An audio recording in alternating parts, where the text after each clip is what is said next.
Coming up on this episode of Nintendo Cartridge Society, I love the Power Glove. It's so bad. comedian and podcaster Ryan Mogge joins us to discuss the 1989 classic film The Wizard. It's dangerous to go alone, so the Nintendo Cartridge Society goes with ya.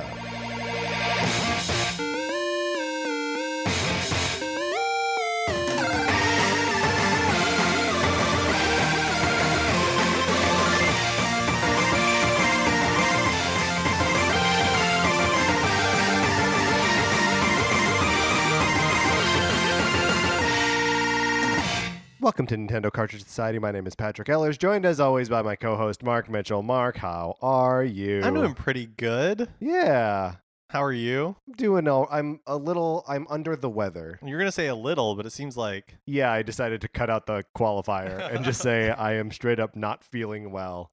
I stayed home from work today.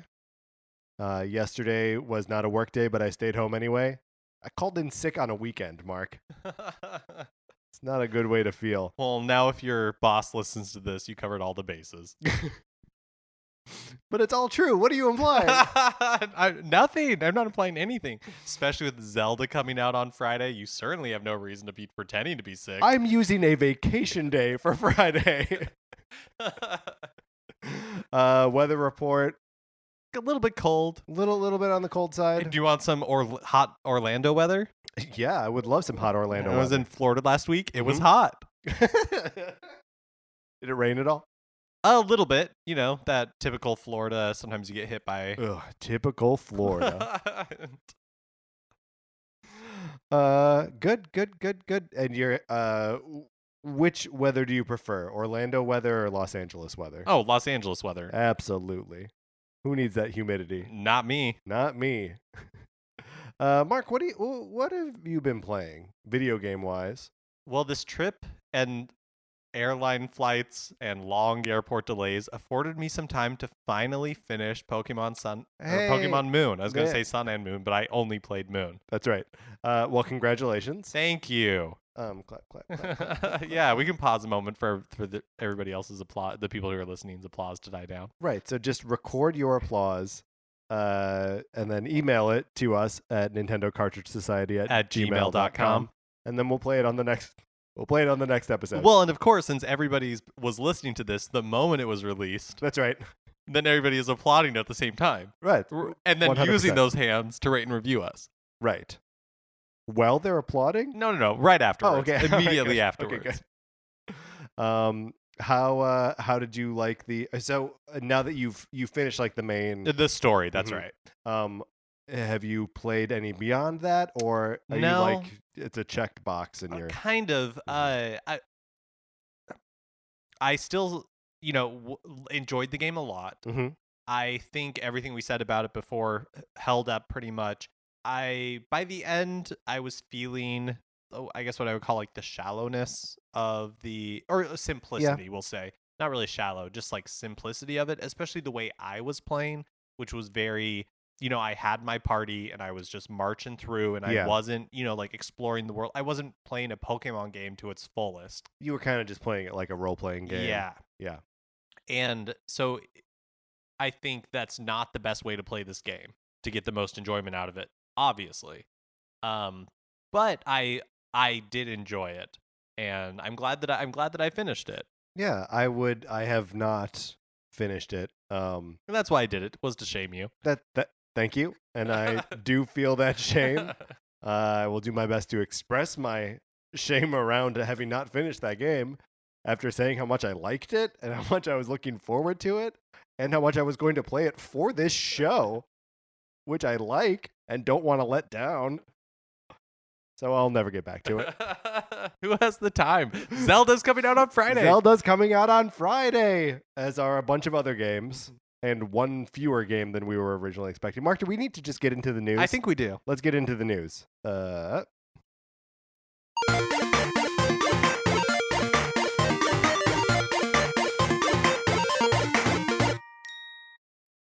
In a statement last week, Nintendo confirmed that there will be no virtual console available at launch on the Switch. Boo. Boo. I mean, I guess it's to be expected. We kept anticipating some sort of direct or something like that. Do you think directs are dead? Uh, was the Fire Emblem Direct not called a Direct? I guess it was. It was a Fire Emblem Direct. I mean, I don't know. I I mean, there's a video presentation tomorrow morning, which we'll get to later in this, but Well, all of this is to say I kept anticipating another Direct before launch, going into more details about the system, and it became pretty clear that, I mean, at this point, it's very obvious that is not happening. right. And so I guess it's not that much of a surprise that there is no virtual console.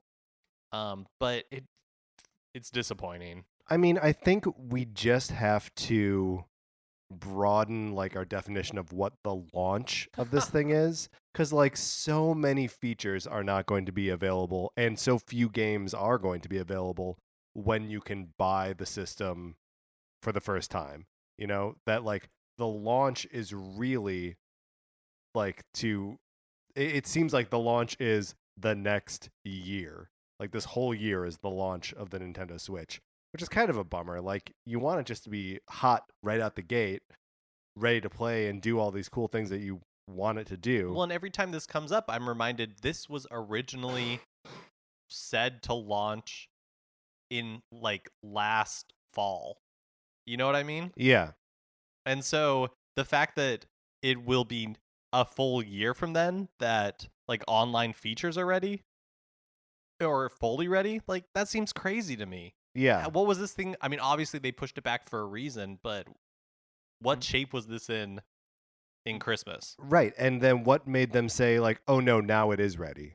Like what why rush to get it out now unless it's like they just need to get it out in Q1 or whatever, or like Zelda was ready. I mean, it definitely feels like what we're getting is because they wanted to get it out this fiscal year. Like they had to get it out this fiscal year. The Kat Bailey at US Gamer wrote an article saying how hopefully the virtual console delay means that when virtual console is released, it will be kind of like the best version of virtual console, like a comprehensive version of it. And I would love if that were true. My feeling is that when it does come out, it's just going to be the virtual console we know and basically kind of hate.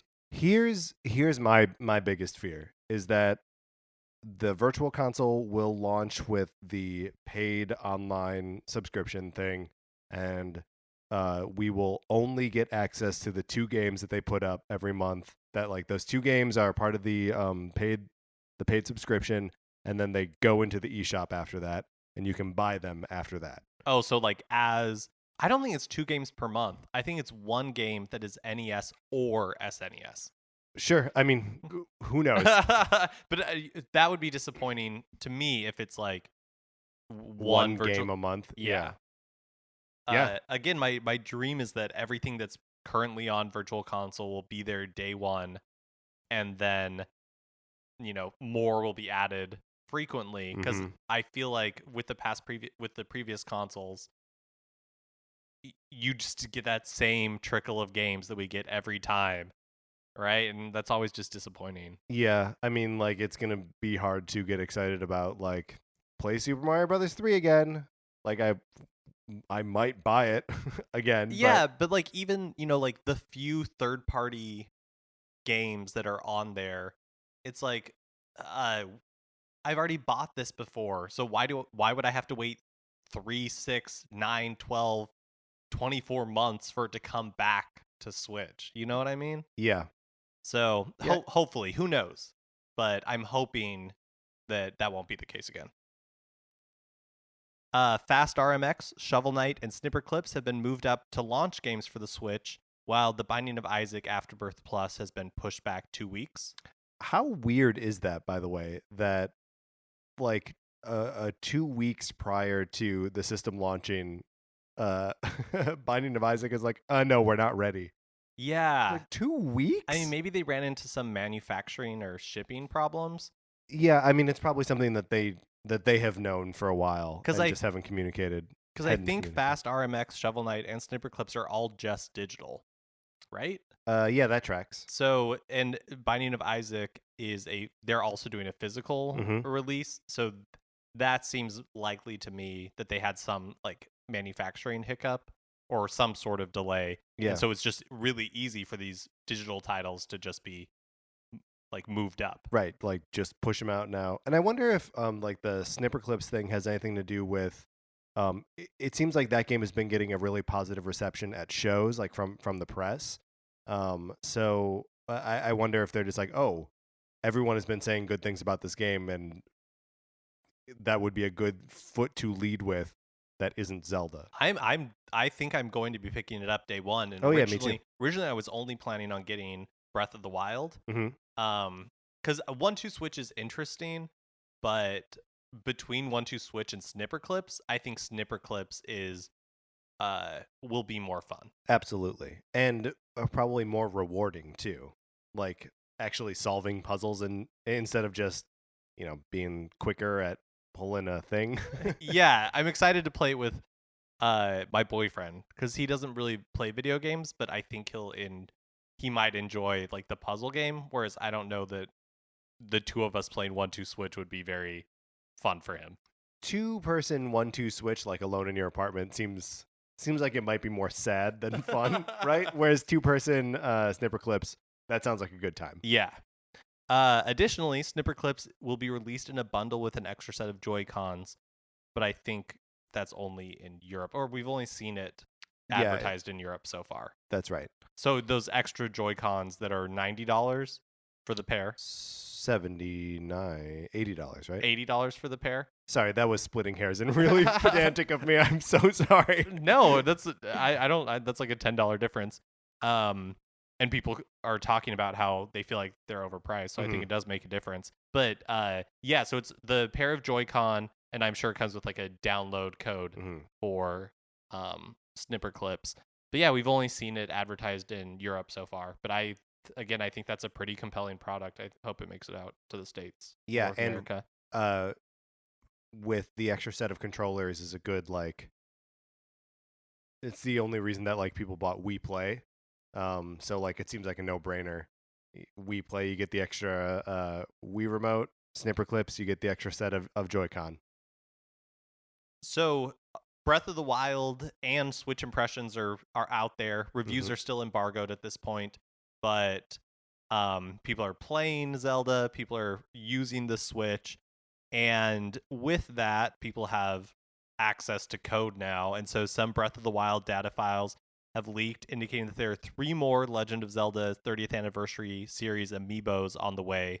One known as like Link Twilight, Link Majora, and Link Skyward. That's exciting. I'm looking forward to seeing what those actually are. And what functionality they have in the game. I guess maybe just Sure. the same as the ones that are currently in there. I mean, they all have like weird, you tap them in and something falls from the sky, right? Other than the wolf. Other than the wolf, which is actually runs around with you and is like a companion.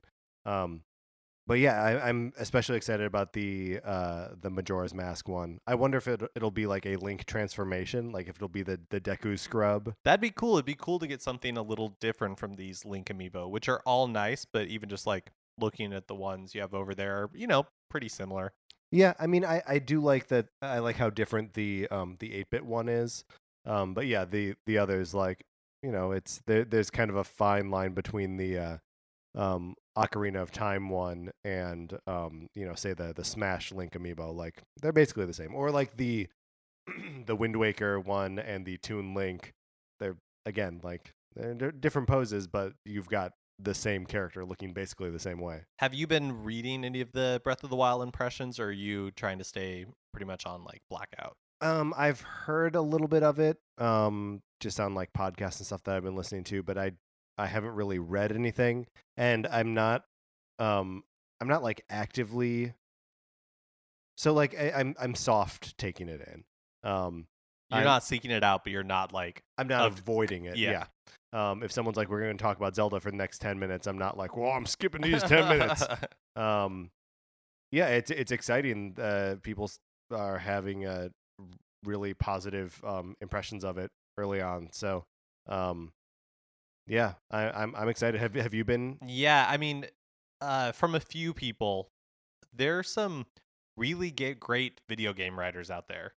And like a Jeremy Parish, Yeah. I'm a really big fan of, and he wrote up on the Retronauts blog about Breath of the Wild and some other really great writing.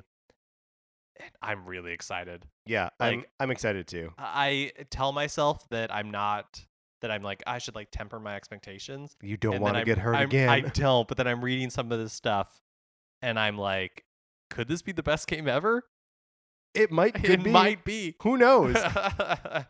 So yes, I'm very excited. One thing that's not on here but has come up in these impressions is there seems to be some sort of possible connectivity problem with the With the Joy-Con. with the Joy-Con Mm-hmm. when you're in TV mode. And it seems to be based on just like interference, you know, Yeah. from maybe how you hold it or just how far away you are from the from the Switch. From everything I've read and heard, though, it's something that fixes itself eventually. That it's not like a persistent problem that will keep you from playing it for very long, but like you may find yourself in a fight and you just continue to walk around, you know, because it just keeps holding the left button on the thumbstick. The more I think about it, and obviously when we have it in our lives on Friday, we'll have a better idea of this, but I feel like the primary way I'm going to play this is as a handheld. Yeah, probably. I don't know how much time I'll have it docked, and some of that is just like how my life, you know, works. Yeah. Just like with the Wii U gamepad, the idea that you can play it and somebody else can be doing something, you know, like you're not bogarting the TV. Yeah, I think is pretty appealing. I like the idea too of like I think every time I start, I'm going to start on the TV and then get kicked off of it at some point. Totally. And that's, I mean, so the idea of just being able to like pick it up and have it like immediately pop going into place. in the other room. Yeah. Yeah, really excited. Not all Switch games will be playable in TV mode.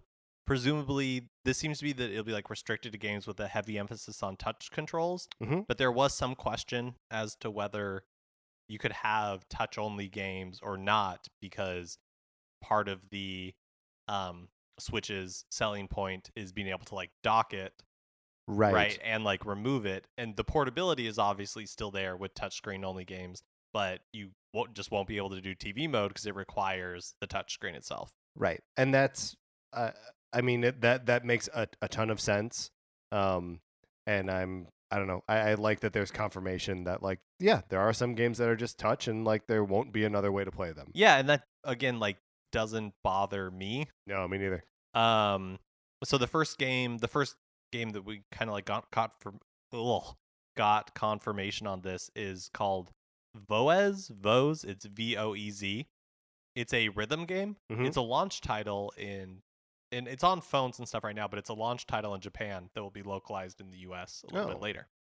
Have you seen any like video of it or anything, or? Not really, not enough to draw a educated conclusion. Mm-hmm. The only thing I've seen is like the title splash art, and it seems to be very, I don't know, if you like Japanese anime girls, it seems like your type okay. It seems all like right. but they're not like, so it's a Dead or Alive rhythm no, game? no. It's like the much more like innocent schoolgirl type. That's almost worse. But again, this is based on basically no information. Sure. I'll let you off the hook there.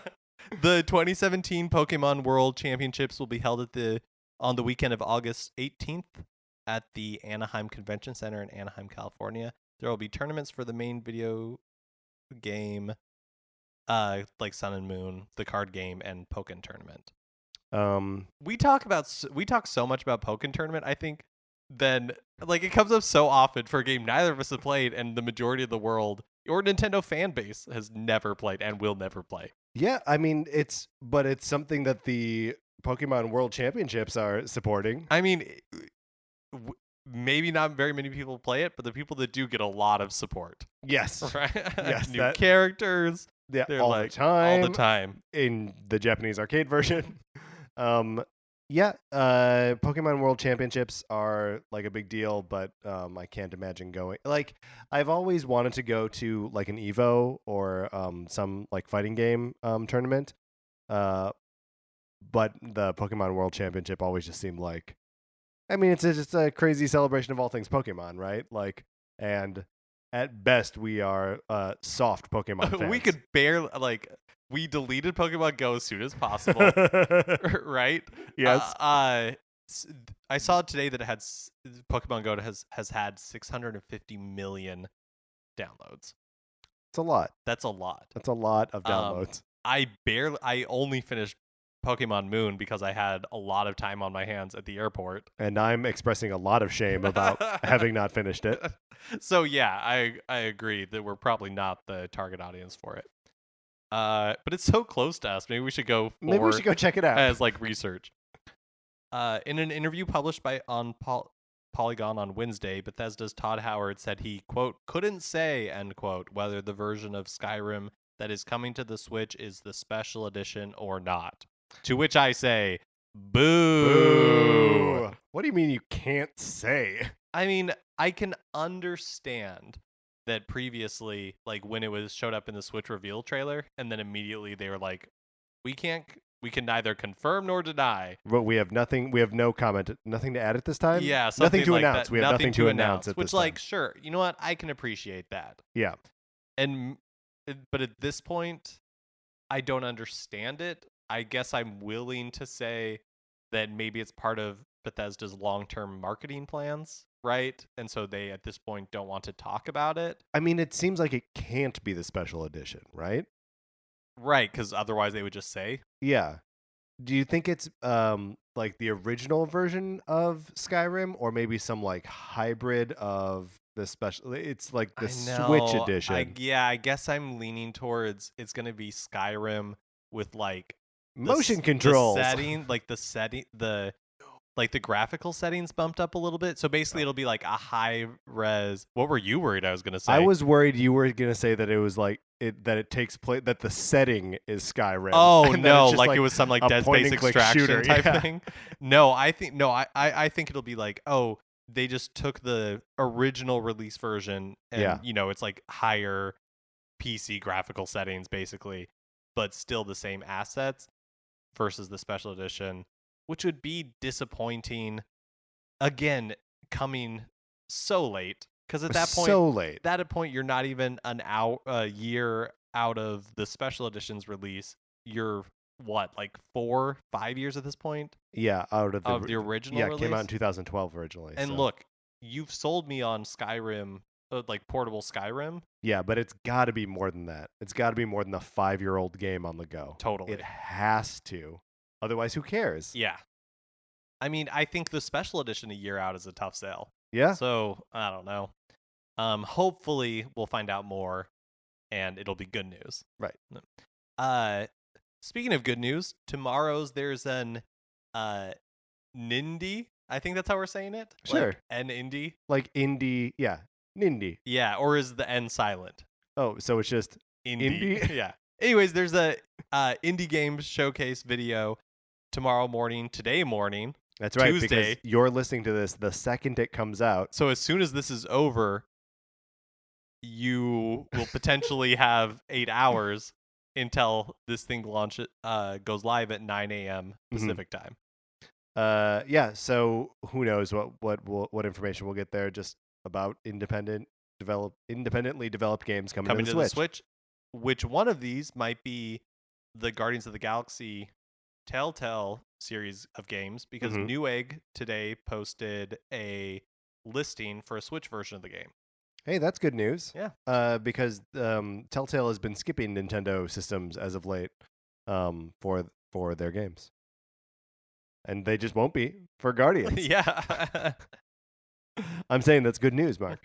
I'm agreeing with you. Would you have any other like hopes for this thing tomorrow, or are you just... No, I don't really have like anything to expect. I don't know if they'll be talking about things for the entire year or just around launch. A lot of indies seem very excited about the Switch, and the dev kits are fairly cheap. So it would be cool to see a lot of stuff announced. I have a feeling it's going to be more launch focused. Yeah, that's probably right. Are you are there any indie games that you would like to see on the Switch that haven't been announced for it yet, Not- like games that have come out on other platforms. Yeah, not that I can think of that haven't been announced. I would love to get more information in general on Stardew Valley Yeah. for Switch. Oh man. It might be a little too early for that because I think while they're hoping to get it out this year, that it may be further into the year. Yeah. But I don't know. I'm so excited for that game. Me too. Man, that's gonna be so fun. It's the perfect platform for it. Yeah, I really feel like it is because I have considered buying it on my PlayStation, but you know it's gonna come out in a semi-portable yeah, format. and again, like that feels to me like a game that I personally Mhm. want to play in portable, like have close to me. Yeah, absolutely.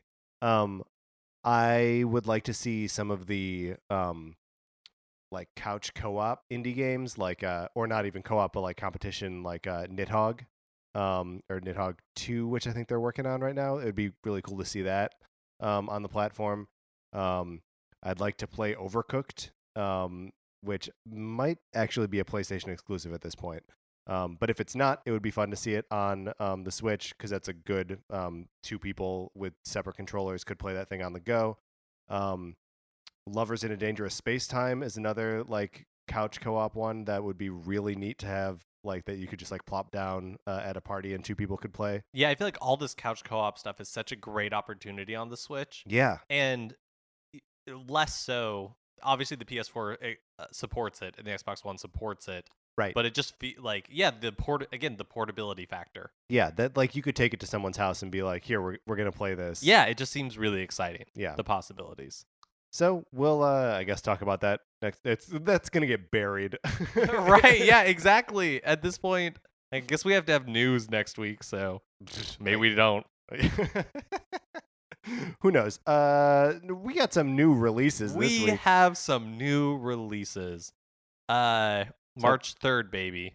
March 3rd, baby. The Switch is coming out. The what? Have you heard of this? I have not. The Nintendo Switch? Oh. It's a new console. So there's home like, console primarily. So like I can play Donkey Kong on this thing, right? You cannot. Oh, all right. Well, I'm out then. Well, for those of you who aren't out, the Switch is coming Friday. If you haven't pre-ordered, it will probably be a little bit of a scramble. Target is selling them in stores. They haven't done any pre-orders, so you can line up there. Best Buy is supposed to have a little bit of in-store stock, even at the midnight launch places for people who... Oh, interesting. Are all stores doing midnight launches, or is it? I don't think so. It's a significant portion of them, at least in the LA area. I guess I can't speak for elsewhere. But Mark and I will be at the Glendale. That's right, in Best Atwater Buy. Village. Mm-hmm. Yep. At midnight. Presumably a little bit before. Well, yeah, sure. But yeah, we'll be there picking up our Switches. Please don't murder us. Sure. I mean, I guess that's implied, but you never know. I mean, that's implied in most interactions I have with people where I'm like, "Hi, my name is Patrick. Please don't murder us." So here we go. Switch is coming out. Bing, bang, boom. 1-2 Switch. Kapow. Super Bomberman R sold out on Amazon currently. Interesting. Mm-hmm. People are into Bomberman. Gazinga. Skylanders Imaginators. Boom. Just Dance 2017. You betcha. Switch and Wii U. The Legend of Zelda.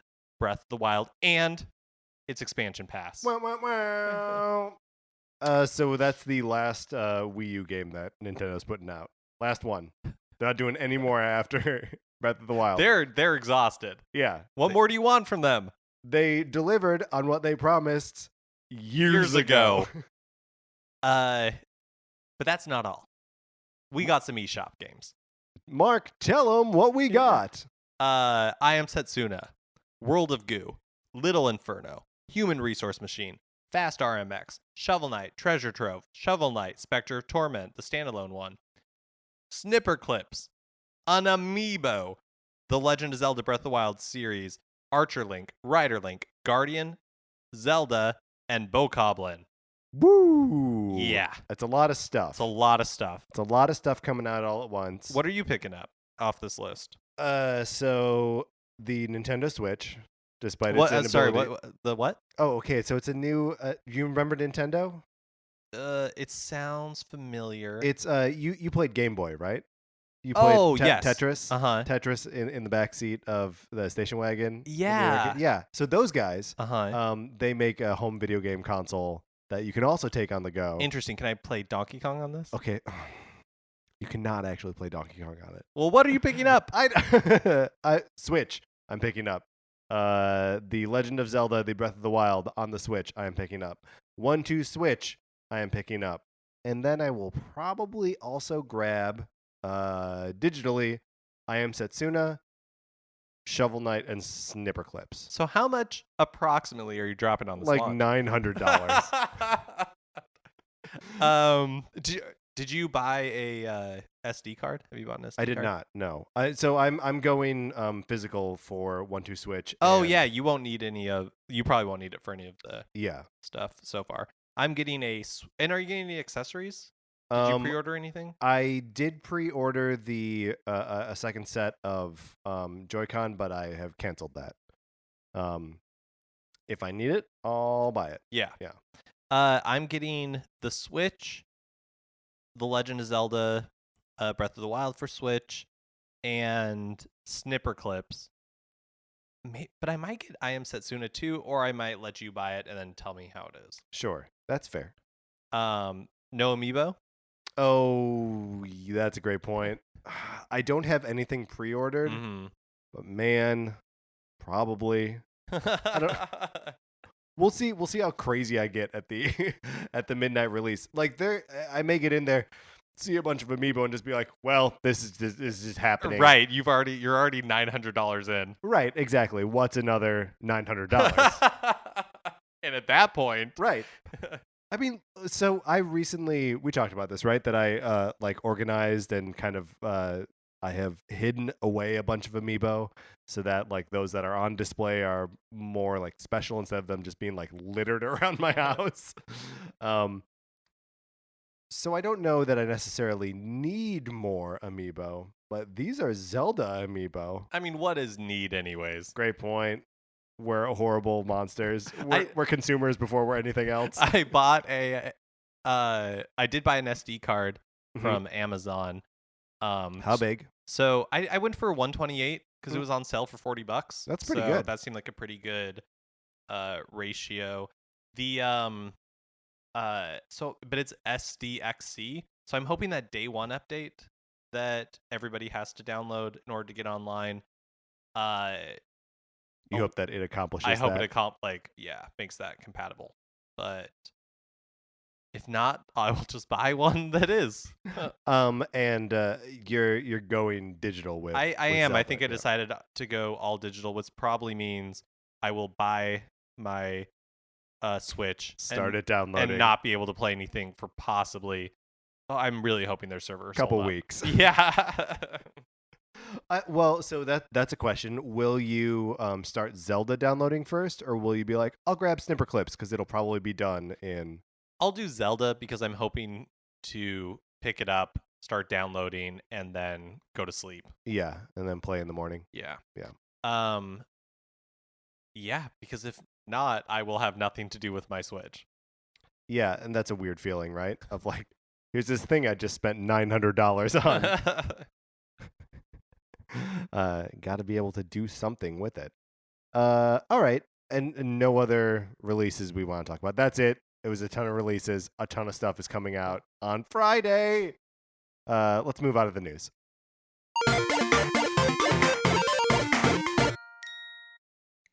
Now it's time for a regular segment on our program. It's time for 433. In 1952, American composer John Cage wrote a piece called 433, wherein a performer or group of performers didn't play their instruments for 4 minutes and 33 seconds. For the purposes of this show, our instruments are talking about Nintendo. For the duration of one performance of 433, Mark and I will talk about something not Nintendo related, thus fulfilling the contract of 433. Mark, this is the beginning of the performance here.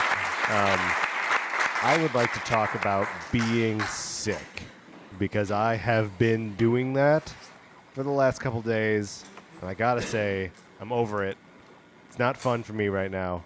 Are you in that like stage of being sick where you're like, I've forgotten what it's like to not be sick. Kinda, yeah. Like, I can't imagine life, like, this is my life now. Yeah, where you're just like, oh, I guess my throat always hurts. I guess I can never string together a coherent sentence, which might be true.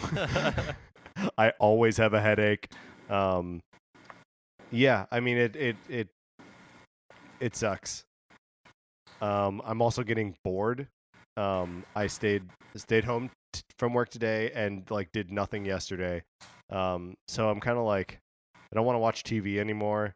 I tried to go to the grocery store today, but I got like too tired just like driving to the grocery store. So I turned around and came home. Do you have like a routine when you're sick? Or like, can you tell when you're getting sick? Does it happen to you in the same way every time? No, because it happens to me differently. So this time that I got sick, my girlfriend was sick last week for a couple days. Also was out of work 2 or 3 days last week, and so I could feel myself getting sick on like Thursday of last week, but I had stuff to do over the weekend, so I was like, no, I'm not going to get, like I did that mind over matter, I'm not going to get sick until like almost immediately after my obligation on Saturday, and then was like started to go downhill real fast. I feel like the last couple of times I've had just like a cold or the flu, it's all happened the same for me. It's like my throat begins to hurt, and that's my first where I'm just like, yep, I'm going to be sick. And then what do you do at that point then? There's not like anything you can really do. Like, yeah, I don't know that I do anything different. Sure. And then my nose I'll get like a headache. It like travels up and I get like super congested. And then my throat is fine after like 2 days. And I'm so then I'm just super congested. And then it like starts to travel down and my nose becomes super runny. And then I develop this like cough in my chest and the runny nose goes away. And then I'm not sick anymore after however many days. It feels like it happens like that every single time. Are you a normal like keep Kleenex in the house kind of guy, or do you have to, when you feel yourself getting sick, that you're like, I got to go out and buy boxes of Kleenex? I guess I usually... Or do you even not subscribe to Kleenex at all? I think I always have at least a box of tissue around. Every time one of us gets sick, we have to go out and buy some. So are you not like I'll just make do with toilet paper, or you know that it'll destroy your nose? I think if I was living alone, I would just make do with toilet paper. But it feels barbaric. Yeah. Like the quiet indignity of having to use toilet paper too. Yeah. Well, and when like someone else is sick and you're feeling like, well, you're like, I can go get this for you. I can't do anything else to make you feel better. So here's the one thing I can do. And then I get sick a couple days later and I'm like, oh, I'm glad this is here. Does it feel weird that it's acceptable to us that toilet paper is so rough and coarse? When it goes on your butthole? Yeah. Yeah, it's maybe... Yeah, because even if you buy like luxury toilet paper, it's still not as nice as Kleenex. I mean, like brand name Kleenex. I mean, our brand name Kleenex. Brand name Kleenex. Kleenex brand Kleenex. Our whole bathroom culture is messed up. Agreed. That we drop our waste into clean, drinkable water and then use a ton of paper to clean up and then like flush it all away. Yeah, and if you had like bathroom residue on your hands, you wouldn't be like, well, I wiped it off with paper, now I'm done. Yeah, so not only is it super wasteful, it's not even that clean. It's not even really doing the trick. No, we're disgusting. We are awful. We should all be ashamed. And I will finish Pokemon Sun and Moon. Thank you. That's why I brought this up. That's why I brought up toilet paper. What is the... So I've been uncomfortable the last 2 days. We just broke a cardinal rule. I know. And I will express shame for that as well. I'm sorry, we talked about Nintendo during 433. I've been uncomfortable the last couple days, but I thank my lucky stars that I'm in no intestinal distress. Oh. I've had no weird poops, and I have not vomited. And I haven't had a fever either, but I'm like having those like weird dreams that come with having a fever. I don't know if that's like a sinus headache dream or what. Last night I dreamed that a picture was sliding down off the wall, and What is this like creepy? There's a child talking. There's Oh. a child who doesn't understand that this is a performance that's happening. Because why would you understand that? 433 is so weird in real life. It's a weird segment on our show, but it's even weirder to witness someone performing 433 because they're just standing there. A painting was painting was sliding down the wall. A painting was sliding down the wall, and I got out of bed to like take it down before it like hit the ground and shattered. But like I took it off the wall and it was nailed up there. Like there's no way it was sliding. I was just insane in the middle of the night. It's very like, oh wait, you physically got up? I physically got up and did this. Oh, it's like something out of a horror movie, and then like the picture like explodes into a million spiders. That's right. That's right, and that is what, in fact, what happened. Well, I guess we'll never know. We Guess will we'll never know. We will never know. Today we were accompanied by a trumpeter whose name I can't find on here. Oh, great. Well, I'm sick, so I'm just going to take that as an out. Coming up here, we've got a conversation with comedian Ryan Mogge. We talk about the film The Wizard, starring Fred Savage. It's a fun conversation, and let's get into that. And now we are joined by Ryan Mogge. Hi, Ryan. Hi, Patrick. Ryan. Mark. Oh, Hi. we're working out a microphone sharing program here, so forgive us while we figure this out. We're going to talk about the 1989 classic. I'll say classic. The Wizard, starring Fred Savage, etc. So, what is your experience with it? Like, when did you first? I saw this movie a lot as a kid. Yeah, it was on cable all the time. I think I saw it in the theater. It got rented for us somehow. Like I don't have any memory of choosing it from the video store. It just like showed up. So I guess somebody like one of my parents must have decided, since it was Nintendo related, that it was appropriate. And you think that was it, that they were like, there's a video game thing, Mark likes video games? Well, I had too many siblings, so I mean, not too many siblings. You said it. But I had too many siblings for it to be just me. So I genuinely, I mean, I don't even know how Star Wars came into my life, so I don't know. Divine intervention. Fair enough. And Mogge, you said it was just on. It was on cable a lot, and watching it now, I don't think my parents ever knew what was in the movie, because it's not really like a good thing for kids to see. Oh, you mean like just encouraging children to run away? Yes. And con people.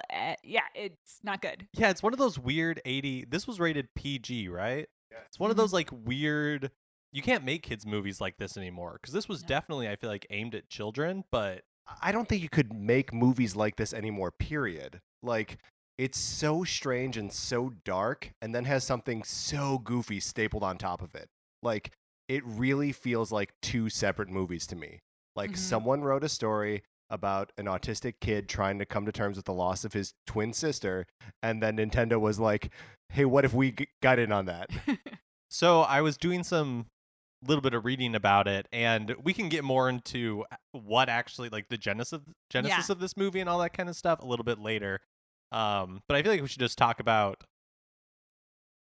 I guess, like, the movie in general. Like, what is this movie? I'm assuming a lot of people have seen this, but if you're younger than us, I don't know if you'd be super familiar with it. Well, so just on the subject of autism, I did a little research to see like if this movie was like held in any kind of like esteem in the like autism community. And I found myself on an autism message board website, and it seems like it's being discussed in those circles, but like clearly the movie doesn't talk about it in those terms. They say that Jimmy's like traumatized. Right. But also there's kind of an argument that he doesn't need care, because that he shouldn't be at the home, even though probably he should be at the home. Well, at the very least, he should be in treatment in some way. Yes. And some of it is that his mom is the worst human ever, maybe. All adults in this movie are garbage people. Oh, Bo Bridges likes video games. That's enough. Is it enough, Ryan? No, it's not. Okay, let's talk about what this movie is. Can we just get a brief? Okay. Because I mean, we're talking about it like everybody You're right. knows, Okay. and I don't know. Yeah. So it's the story of two brothers on a runaway road trip. Yes. Jimmy, who is the younger brother, half brother. Yes. Yes. And Corey, as played by Fred Savage, and they are first on a non-specific road trip, right? Well, just running away. They're just running away. Because Jimmy has been institutionalized Mm-hmm. because he keeps running away. Right. And Jimmy's his only destination is California. It's something that he repeats. It's one of the only things that he says in the movie is California. And Jimmy is 9, and his brother is 13, and they both look those ages. Yes. Which makes some of the events in the movie feel really weird. Because they're kids. They're actual kids. They're actual real kids. They run into other actual real kid, Haley, played by Jenny Lewis. And then the movie takes like a weird turn because they run into Haley at the same time that they discover that Jimmy is a savant at video games. Yes. And at this point, I've been playing video games for 30 years-ish. I've never tried to hustle someone with my video game skills. It's never occurred to me that that's something I could do.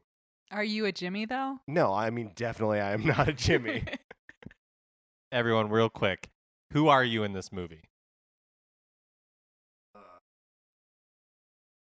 What's Christian Slater's character's name? The one that's just too cool for everything? Nick. Oh, yeah, Patrick's definitely a Nick. Yeah, you're such a Nick. I wanted to be a Haley desperately when I was watching this movie over and over. I dressed like her.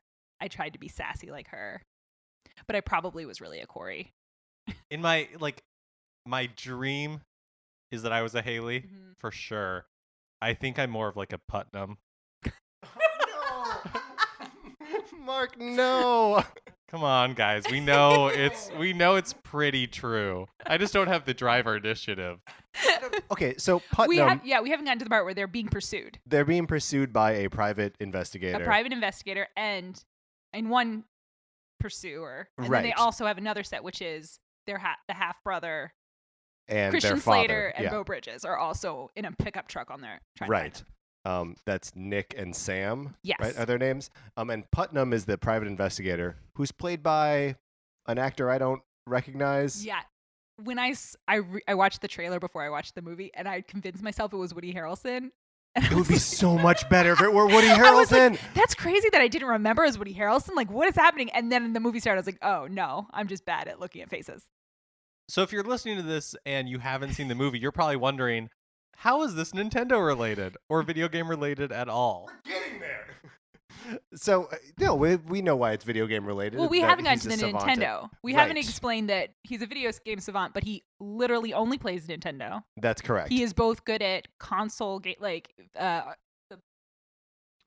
console gaming and arcade versions. But the only arcade games that he's encountering are those what are they? Let's Play, Free Play. What are they called? Something Play. Well, there's like the 10, right? The Play for 10, where it's like 10 games in one. Yeah, so that's what he's playing on, which is all just like NES hardware. But it's not the same. But like if you're sure, it looks like sometimes there's like a joystick layout. This movie plays fast and loose with controllers and what controllers do and what controllers sound like and how you transport a power glove.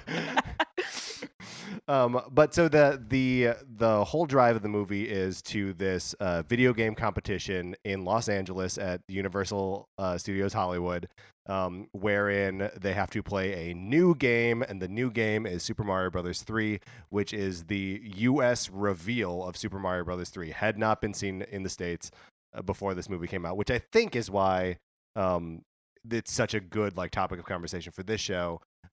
Because I remember seeing that and freaking out about, because this is pre-internet, and like I think they even had it before like Nintendo Power was showing off Mario 3. So I think that's the best argument for this being a relevant point of conversation for our show. I don't think it had the same power for me because I saw it after Super Mario Brothers 3 had already been released. Like, I'd already played it. So it wasn't... I can't imagine what it would have been like in a theater, in my head full of children, but probably fairly empty because this movie was not like a resounding success. Yeah, and I mean, I feel like it probably has a better place in people's memories than you know, how many people actually saw it when it was in theaters. So you guys recently watched this movie, right? Yeah, within the last 24 hours. Yeah, awesome. Me too. How did you like it? I mean, it hit all the nostalgia buttons for me. There was literally New Kids on the Block playing in the background for several scenes. Like it was a lot for me. I cried. You did? What? Well, when did you cry? in the scene where they're hanging out in the garage and we finally get the backstory to know how everyone is related to each other and what happened. Yeah. To Jimmy's sister. It was really sad. Yeah, I liked it kind of a lot, and really found myself disliking the video game parts of it as an adult. That I was like, this part of the movie is stupid. There were some parts of that really appealed to me. Like there's a sequence when they're in Reno, the smallest big city in the world, the littlest big city. Smallest, biggest little city? Biggest little city. I think it's biggest little city. I've seen Sister Act a few times. So when they're in Reno and staying at a hotel and spending way too much time by the pool, considering one of them had a sibling that drowned and no one seems to care. But anyway. Great point. But anyway, great point. There's a point where Jimmy and Corey are like playing all the different machines and they win a bunch of money, and there's a cocktail waitress who's a child. Right, she's just selling gum, though. Wait, but think about it. Okay. She's a child. Who hired her? Children don't work in casinos. Like, crazy. Yeah, this movie, Patrick was texting me and he was talking about like, oh, like I'm watching it and it's actually pretty good. I was watching it, maybe it was in the mood I was in because I was flying, my plane was delayed, I was operating on like 3 hours of sleep, and so I didn't hate it, but I found it surprisingly bearable because I was expecting it, because all I remembered from it really were the video game parts. Mm-hmm. Like I didn't remember a lot of the other stuff that happened, and I don't know that I was moved by it or that I found it particularly good, but I found it interesting. In even if it was kind of bad, it was at least, it didn't feel just like a Nintendo commercial. Like, have you guys seen Mac and Me? Mm-hmm. That like straight up feels like a thinly veiled McDonald's commercial, and this felt like, there is like some Nintendo stuff grafted onto it, and that's the thing that I remember as a kid, other than that song that plays during the traveling montage. Yes, Send Me an Angel. Like, I remember that very vividly. But like the calling the Nintendo hotline, them going to Universal Studios, the Power Glove, like all that stuff is what I remembered as a kid, and then rewatching it, like all the family drama stuff, which was kind of ambitious for a kid's movie, even if it didn't really all come together. Well, and I mean, I guess that's what I'm saying, is that like there's something here, like, that when watching it now, I was like, oh, there's substance to this movie that I was probably bored by as a kid. It's just it's the total reverse of like, just like when I watch Home Alone now, where I'm like, the last half hour of this movie is terrible.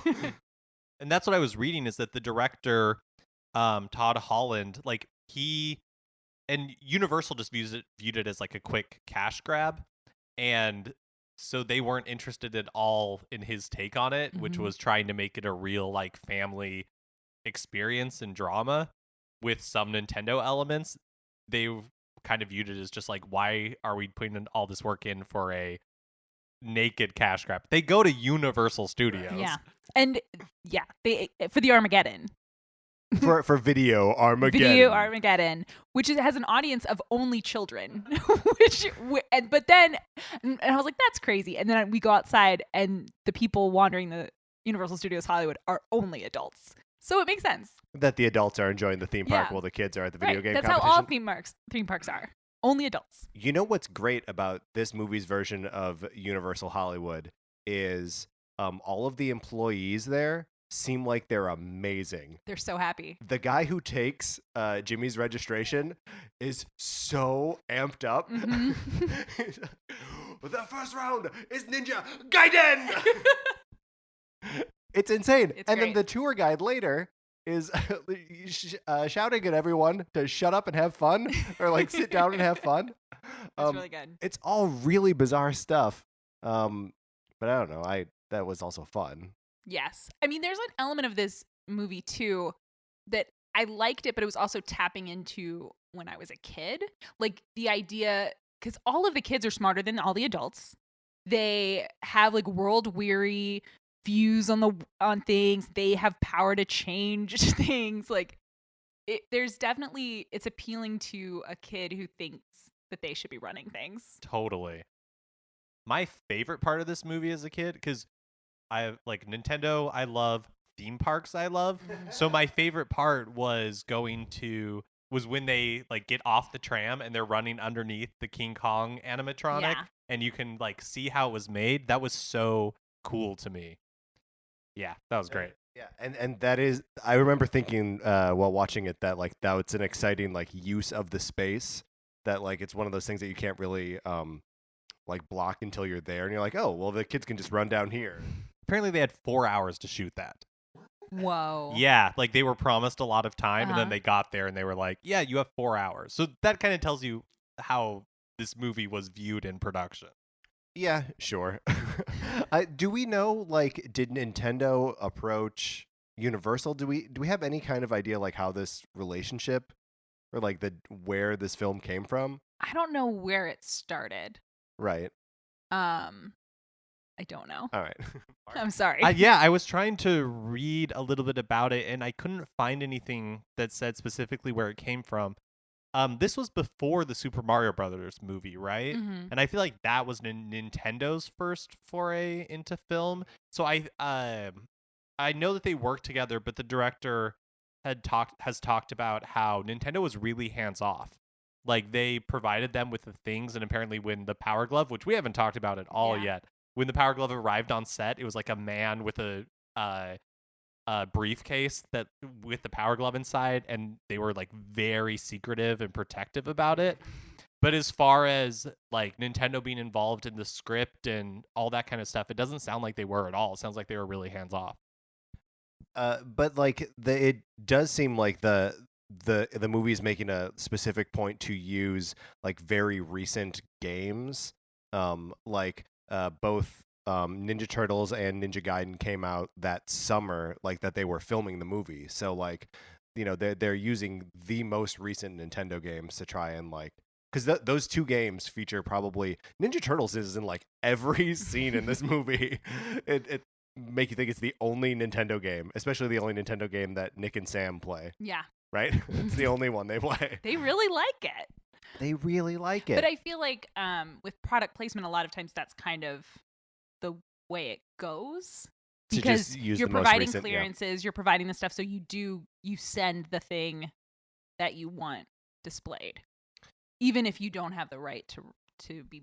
You're not necessarily scripting. So I guess a question on that front. So Nintendo, we're saying probably pretty hands off, right? Why would anyone like on the Nintendo side, okay, or any filmmakers approve changing the sound effects in the games? I mean, it could just be that the post production didn't have the They thing. didn't I have mean, access because to getting the sound effects would be like a whole process. Sure. So they're just like, yeah. boing. There's like that's gonna be a jump, no matter we what. we have I guess cassette tapes Yeah, of sure. boings, and we'll just use what we have.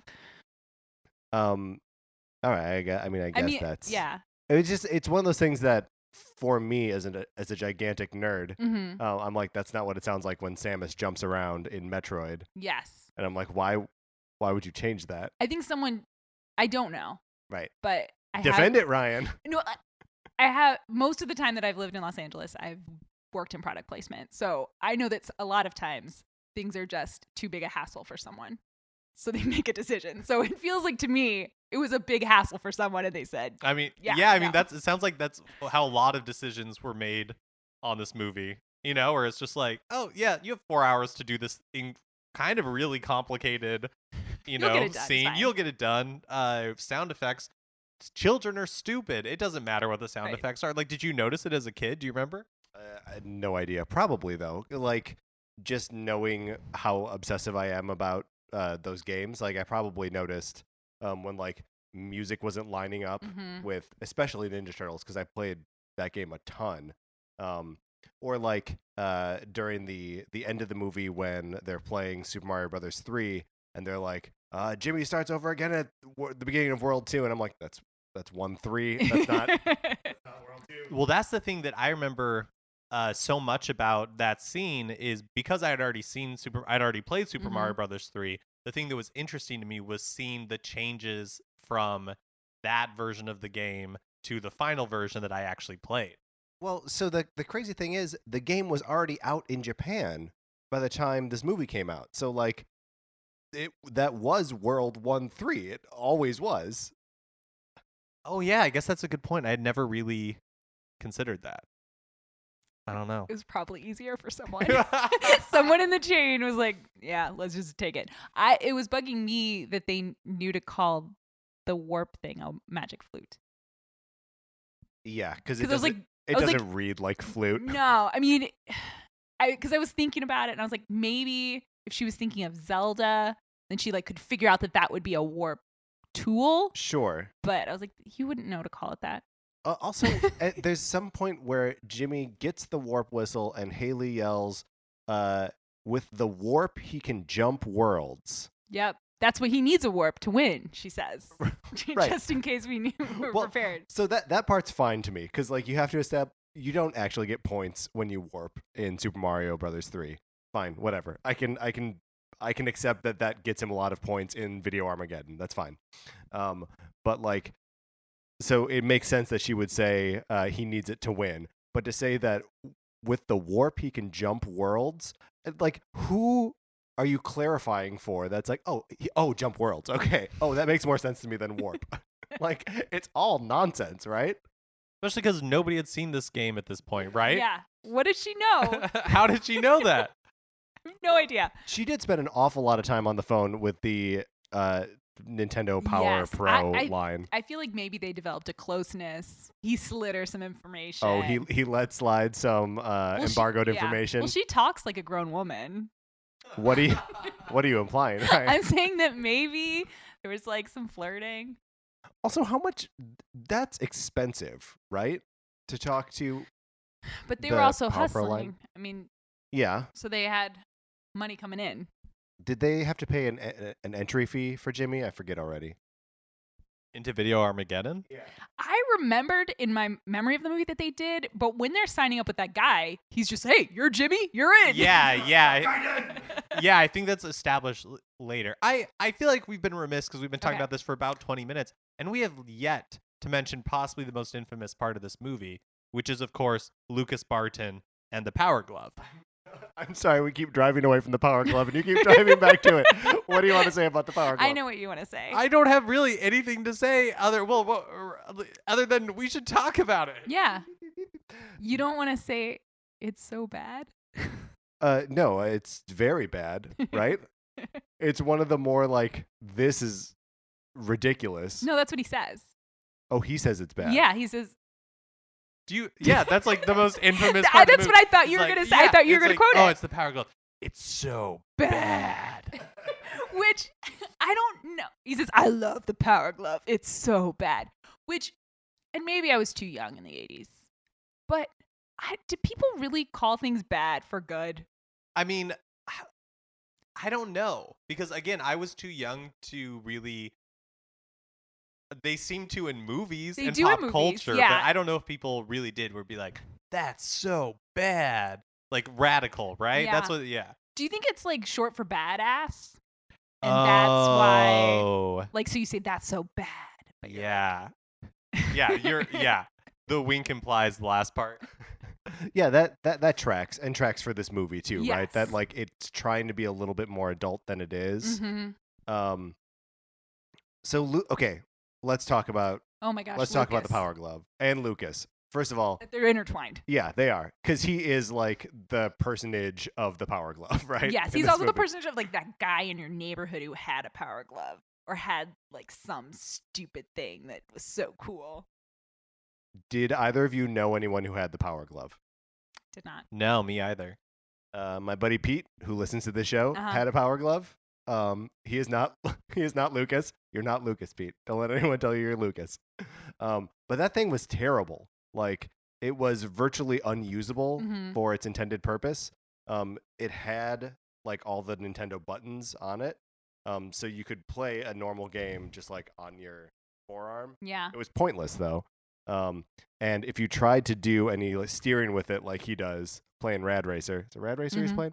playing, that you would be no good at it. Well, It's- Lucas has practiced a lot. Yes, he has. He's one of the 3 best people in America at playing Nintendo. Was the because this basically acted acts, I don't know, like I don't know what the rest of your sentence. like a commercial for Yes. the Power Glove. But even as a kid, I was not swayed by this. Like, it didn't even look particularly interesting or fun to me.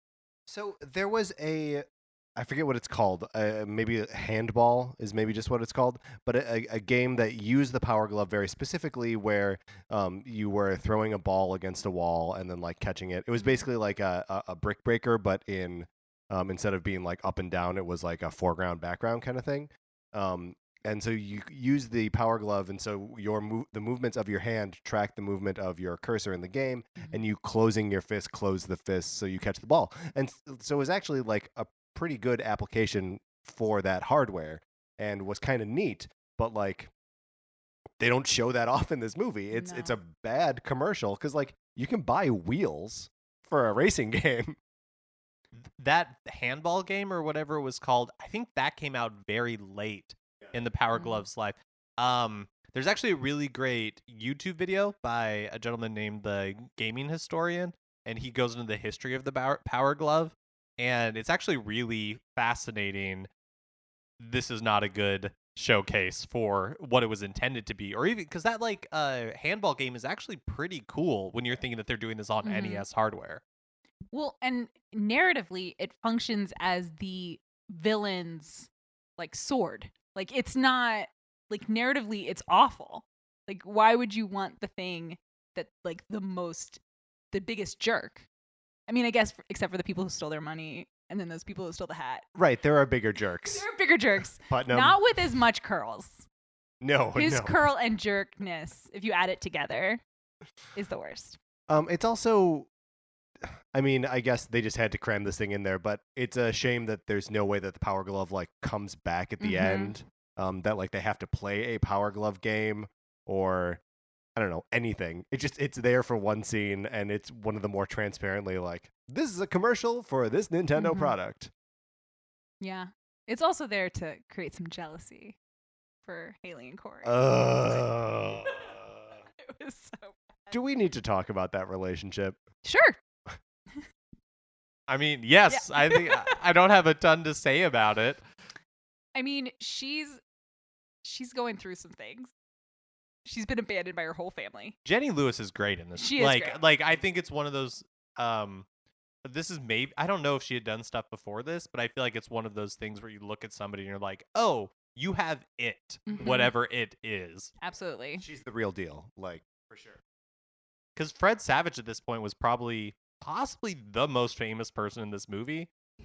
He's the only name mentioned in the trailer. And this is in a movie with Christian Slater and Beau Bridges. I think Beau Bridges in the world probably was more famous, but to the target audience of this movie. Because I feel like The Wonder Years was at its height in 1989. But yeah, it's their relationship, because it is sort of chaste, considering how adult everything else is in the movie. Yeah, well, and like everything around Haley like gets adulted up a little bit. like she yells about Putnam. Yeah. Grabbing her breast. Oh, but she doesn't have breasts. Right. So it's fine. So it's fine. Not a big deal. This is him complaining. This is the Mark character that we're talking about. Right. This is Mark. Mark tried to grab her breast. And Mogge, you said you were Haley, yes? Okay.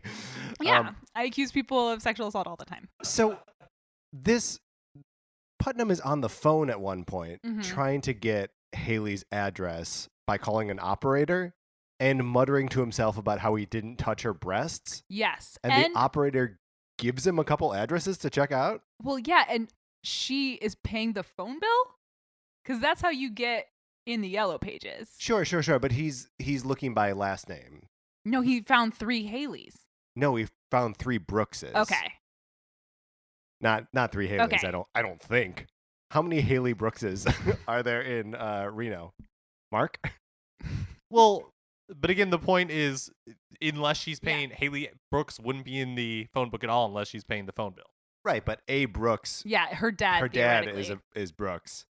How old is she supposed to be in this movie? I think she's supposed to be the same age, 13. 13. I think. There's just so much that happens in this movie that is like really upsetting. Yeah. What else you got? When they get their money all stolen by the creeps in the truck, and the 2 guys, the driver and his friend, physically throw them out of the car and steal their money. Yeah, but the music cue there is so jaunty and silly. Yeah, I feel like the breast grabbing thing is also kind of played for laughs. Yeah, but it's not funny. Now. Yeah, we were a lot chiller about you're right. molesting young women in 1989. It's true. I mean, even just the relationship between, I forgot their names already, Christian Slater and Beau Bridges. Nick and Sam, that hotel room is filled with pain. Oh, yeah. It's really upsetting. How old do you think Christian Slater's character is in this movie? 16? Yeah, I was going to guess, I think he's supposed to be 16, 17. He seems a lot more adult to me. He seems like he maybe went away to college, came back, and then has been helping his dad. Oh, wow. Well, as Ryan was saying, the children are written as adults. Yeah. And that's when you're talking about their relationship, Corey and Haley's relationship, how it's chaste, but it's very they say things that are, you're like, oh, no child would ever say this. And that's, it's because it's adults writing it. Yes. In that kind of I feel like, Jimmy doesn't say much, but he feels I guess to me, the most accurate, child, portrayal. But even he's incredibly, I guess, self-aware in a way I don't think most adults are. Yeah, I've never been able to articulate when I don't want to quit something, I'll just keep suffering through this, I guess, or quit and go home because it's hard. Yeah, no, Jimmy's realized or actualized or whatever. Well, he's also on this mission that is so secondary to his brother's mission. And what is his brother? His brother's mission? Yeah, is to prove that Jimmy doesn't need to be institutionalized because he can play video games really well. Right, because he has value that he can demonstrate. Yes. By winning $50,000 at Video Armageddon. His mom and dad both kind of are impressed. Oh, the mom is so bad. Worst. The stepdad's pretty bad. Oh, the stepdad is the worst. Okay. The mom is at least given a little bit of shading, but she's, oh, man. Yeah. Also, is there, just in terms of things being too grown up or too mature, is this a weirdly almost apocalyptic view of the American West? As they're traveling from one desolate city to another and living in these enormous truck graveyards, it's so weird and so grim. Absolutely. And that plays into everyone stealing from each other and you can't trust anybody and kids grow up really fast. Yeah, it's kind of a Western. It is kind of a Western, and then they end up in LA. Yeah.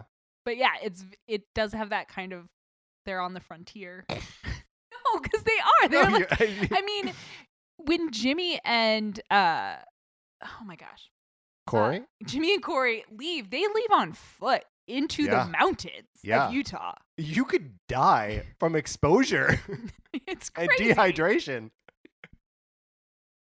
I wish that we could record 2 parts of this podcast. One, when we were like 10 or however old we were when we watched it, because I think that would be much more focused on the Nintendo stuff. Yes, totally. Because this one we're like really like deconstructing like the plot of this movie, which viewing it now you realize why it wasn't well received, because it's like the 2 parts of the movie are at odds with each other, right? It's like the more adult like family relationship stuff that we're talking about a lot about now versus this like helicoptered in moments where it's like, and here's the video games you love, video games, Teenage Mutant Ninja Turtles.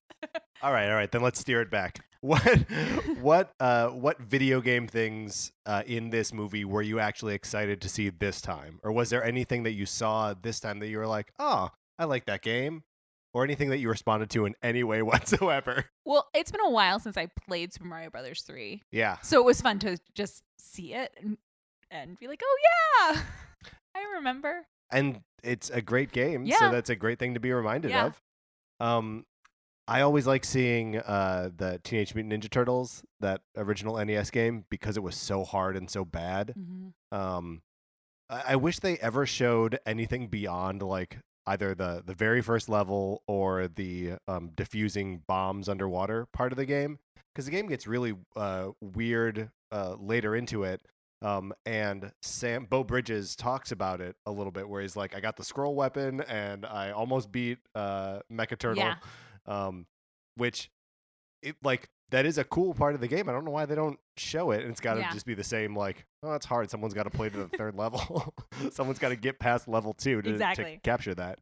For me, seeing the Nintendo Power Hotline, where you're like, oh, it's like a little, I mean, obviously it's staged, but it feels a little like behind the scenes, you know? Absolutely. And I was never allowed to call it a Nintendo Power Hotline because it was so expensive.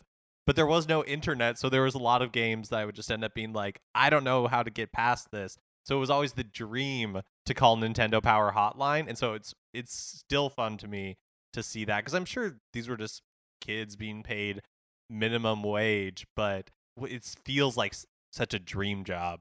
Yeah, for sure. It's also at some point Haley mentions that she picked up these Power magazines. Yeah, she doesn't call it Nintendo Power. She didn't say Nintendo Power.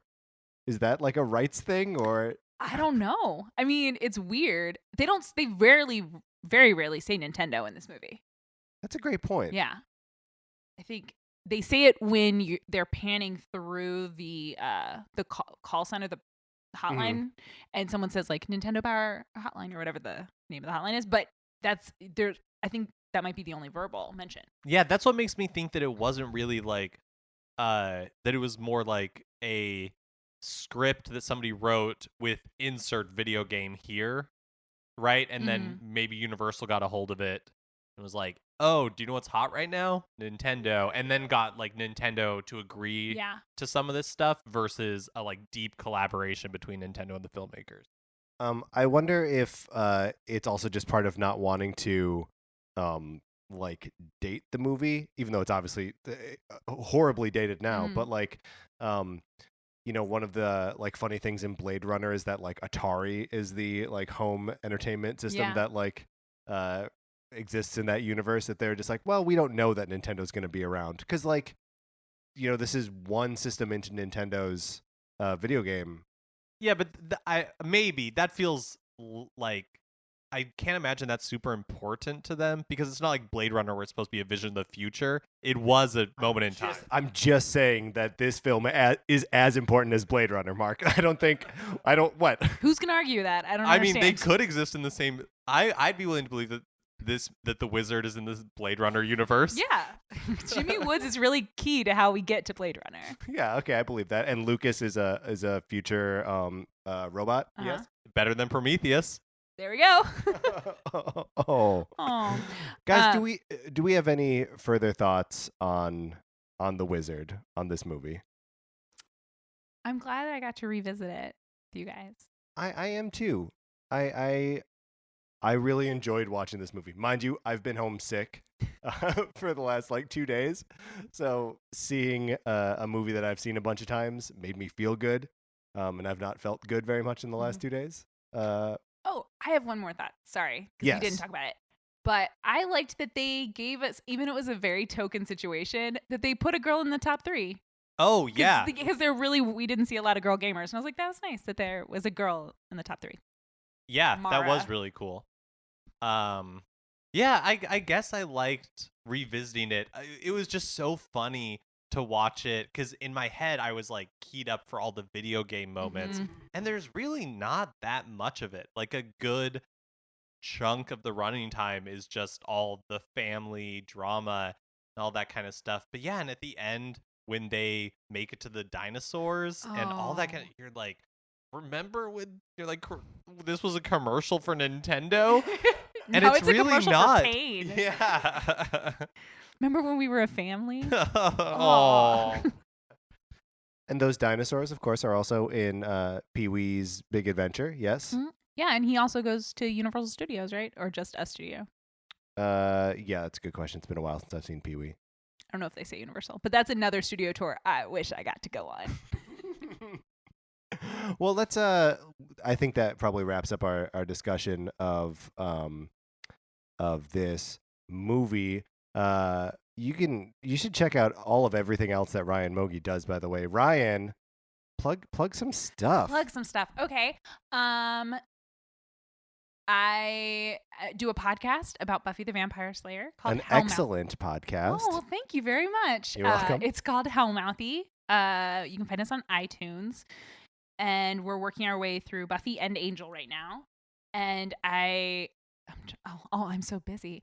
I also do a advice talk show with a nerdy edge with host of NCS, Patrick Ellers. That's right. We have this Facebook live show called Same Day Shipping.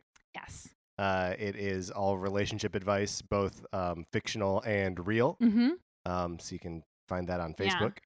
With 2 of our friends, Kelly Nugent and Colin J. Morris. Mm-hmm. And if you really have been listening to the podcast and you're like, oh, those 2 could give me good advice, you can tweet at us at Shippledipps.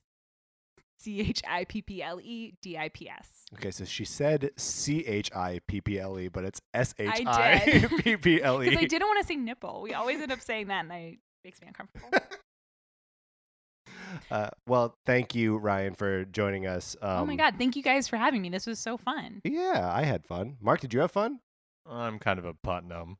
Oh, Putnam. Well, then I better run.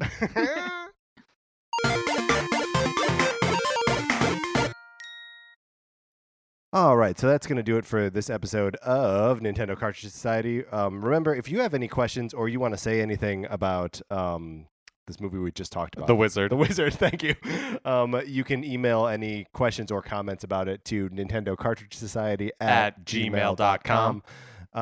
And you can always, of course, follow us on Twitter. We're at Nincart Society. Oops, I almost messed it up. It's not Nincart Sock, it's Nincart Society. Facebook page is just Nintendo Cartridge Society. Mark, anything else to say before we head on out of here? I don't think so. I don't mean to be pimping you out and just saying something. You just say no. No.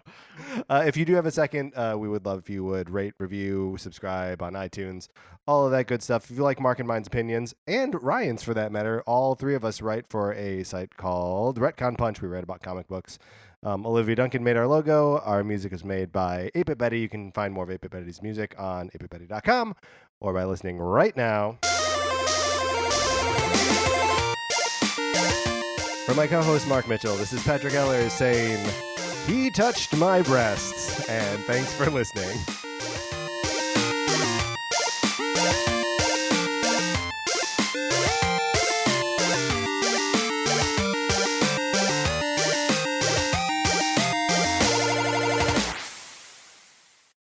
What's a Creative Podcast Network?